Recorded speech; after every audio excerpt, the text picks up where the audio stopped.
വർഷങ്ങളോളം ഒരു കുടക്കീഴിൽ ജോലി ചെയ്തിരുന്നവർ, ഒരു ചുമരിന് അപ്പുറവും ഇപ്പുറവും താമസിച്ചിരുന്നവർ, അവർ ഏറെക്കാലത്തിനു ശേഷം വീണ്ടും ഒത്തുകൂടുകയാണ്. കോഴിക്കോട് പാവൂർ ഗ്രാസിം ഫാക്ടറിയുടെ ഫൈബർ ഡിവിഷനിൽ പവർ ഹൌസ് കൂട്ടായ്മയുടെ നേതൃത്വത്തിലാണ് തൊഴിലാളികൾ വീണ്ടും ഒത്തുചേരുന്നത്. ഗ്രാസിം ഫാക്ടറി അടച്ചുപൂട്ടി 1/4 നൂറ്റാണ്ട് പൂർത്തിയാകുമ്പോഴാണ് ഈ ഒത്തുചേരൽ.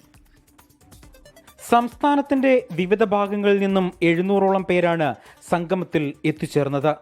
ഫാക്ടറി അടച്ചുപൂട്ടി 1/4 നൂറ്റാണ്ട് പൂർത്തിയാക്കുന്ന സമയത്താണ് ഇങ്ങനെയൊരു കൂട്ടായ്മ നടത്തിയത്.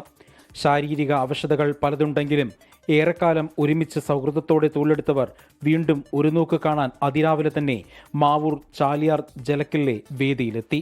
പഴയ ആൾക്കാരെ എല്ലാവരെയും കണ്ടപ്പോൾ എല്ലാവരുടെ മുഖത്തും ഒക്കെ എല്ലാവർക്കും മുടി നിറച്ചിട്ടുണ്ടെങ്കിലും നടക്കത്തിലൊക്കെ ഒരു സ്ലോനെസ് ഉണ്ടായെങ്കിലും ആ ചിരിയും അവരുടെ ചിരിയും സന്തോഷവും കണ്ണിലുള്ള വെളിച്ചവും കാണുമ്പോൾ പണ്ടത്തെ ആ ഓർമ്മ തന്നെ വരുന്നു.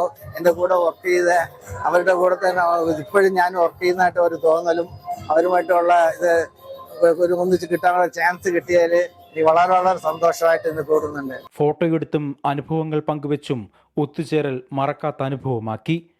നന്നേ ചെറുപ്പത്തിൽ അകന്നുപോയ പലർക്കും 25 വർഷത്തിനിപ്പുറം ആദ്യ കാഴ്ചയിൽ തിരിച്ചറിയുക വലിയ പ്രയാസമായിരുന്നു. പരസ്പരം പരിചയം പുതുക്കിയതോടെ കെട്ടിപ്പിടിച്ചും ചേർത്ത് നിർത്തിയും ആഹ്ലാദം പങ്കുവച്ചു. മരിച്ചുപോയ തൊഴിലാളികളുടെ കുടുംബാംഗങ്ങളും ഒത്തുചേരലിന് നേരത്തെ തന്നെ എത്തിയിരുന്നു. അവർക്കും തങ്ങളുടെ രക്ഷിതാക്കളുടെ കൂടെ ജോലി ചെയ്തവരെ വീണ്ടും കാണാൻ സാധിച്ചത് വലിയ സന്തോഷമാണ് നൽകിയത്. എൻ്റെ ഫാദർ ഇന്ന് ജീവിച്ചിരിപ്പില്ല. ഫാദറെ കൂടെ വർക്ക് ചെയ്ത് ഒരുപാട് ആളുകളെ പരിചയപ്പെടാനും അവരൊക്കെ നേരിൽ കാണാനും സാധിച്ചതിൽ വളരെയധികം സന്തോഷമുണ്ട്. ഏറെക്കാലം ഓരോരുത്തരും കാത്തിരുന്ന ഇങ്ങനെയൊരു കൂട്ടായ്മയിൽ പഴയകാല ട്രേഡ് യൂണിയൻ നേതാക്കളും എത്തിച്ചേർന്നു. നല്ല താല്പര്യമായിരുന്നു. ഞാൻ ഈ ഫാക്ടറിയിൽ ശരിക്കും 10-20 വർഷം ജോലി ചെയ്ത ആളാണ്. അന്നത്തെ ഓർക്കാനും ഓമനിക്കാനുമായിട്ട് ഒരുപാട് ഓർമ്മകളുണ്ട്. പല ആളുകളെ ഇന്ന് കണ്ടു. ചില ആളുകളെ പേര് പറഞ്ഞെങ്കിലേ അറിയുള്ളൂ. കാലം അത്രയ്ക്ക് വലിയ മാറ്റമാണ് വരുത്തിയിട്ടുള്ളത്.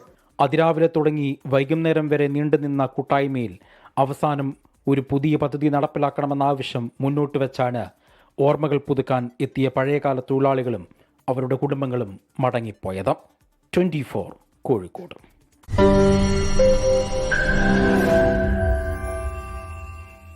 ലോകത്തെവിടെയായാലും ഏത് സമയത്തും 24 വാർത്തകളും ഓഗ്മെന്റഡ് റിയാലിറ്റി പാക്കേജുകളും എക്സ്പ്ലെയിനറുകളും വിശദമായി കാണാൻ ഞങ്ങളുടെ യൂട്യൂബ് ചാനൽ നിങ്ങൾക്ക് സബ്സ്ക്രൈബ് ചെയ്യാം.